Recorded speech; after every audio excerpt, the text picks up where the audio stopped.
بەشدارم بە کاری دەستی کە پێکەوە لەگەڵ ئەو کەسانی کە کاری دەستێکن لێرە کۆبووینەتەوە بۆ مای 2 ڕۆژ بەردەوامە بین و زۆر سپاسی ڕێکخرای برۆدانی گەنجانەکەن کە لێرە یارمەتی دەرێکی باشمان بوون کە لێرە هەموویمانی کۆ کردوتەوە بۆی زیاتر هاوڵاتیان بە کارەکانمان ئاشنا بن. فستیڤاڵی پاییزانەی کولتوری کوردی کە لێرە هەمومان بەشدارین بە کاری دەستی. بێگومان یارمەتی دەرێکی باشە بۆی کە هاوڵاتیان ئاشنای کارەکانمانە بن و هەروەها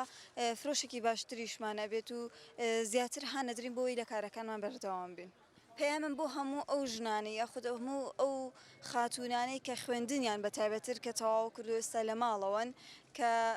خاوەنکاری سەربەخۆی خۆیان بن کە لە هەموو شتێک باشترە بۆیان کە ئەوەی هەست بە بەهرەیەکی خۆ بکەیت و برە و بە تواناکانی خۆ بدەیت و منیش برەوم بە تواناکانی خۆم داوە بۆی کە هەمووکو حەزێکی خۆمە هەموو وەکو ئەوەی کە دەرچووی پەیمانگام و دانەمەزرامی خۆت خاوەنکار نیم لە دەرەوەی سە لە ماڵەوە بە شێوەیەکی ئۆنلاین کارەکان مەفرۆشم کە جلوبەرگی کوردی ئافرەتانە چنینی کڵاو و کۆڵوانە و سەڵتە و هێلک و هەروە گوڵی چنرا و پشتێن هەل و مێخەک و هەروە زۆر شتی تریش. بێگومان ئێمە لە ڕێگەی و کارانەوە کە زیاتر یارمەتی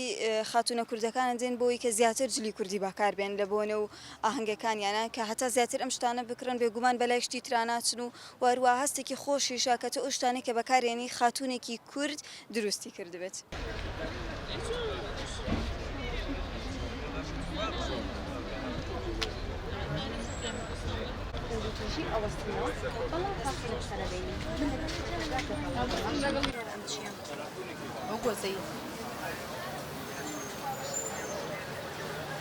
والله